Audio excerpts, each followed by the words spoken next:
ছেলেরা শোনো মনোযোগ দিয়া দোস্ত, উচিত তো তোমার কাছেটাই না বলা, বুকে জড়াইয়া ধরে বলা, বুকে জড়িয়ে ধরে বলা। এটা কি কোনো জিন্দিগি হলো ভাইয়া?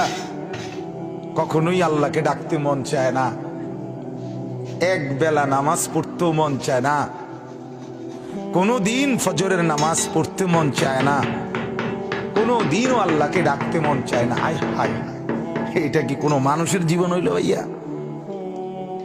রাস্তার কুত্তার দিকে একবার তাকাইয়া দেখো, তোমার মাঝে আর তার মাঝে কোনো পার্থক্য দেখোনি? বেনামাজি তুমি দেখো, রাস্তার কুকুরে দেখো, তোমার সাথে তার তফাৎ কি দেখো না? বেপর্দা মহিলাকে বলো না যে বোন দেখো রাস্তার কুকুরের সাথে তফাৎ কি?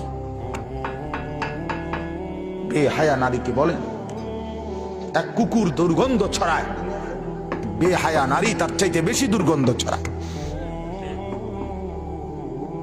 বেপর্দা নারী সমাজ আরো বেশি নষ্ট করে,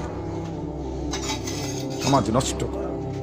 যে মেয়েটা বেপর্দা হইয়া অসংখ্য যুবককে নিজের শরীর দেখাইলো, আল্লাহর কসম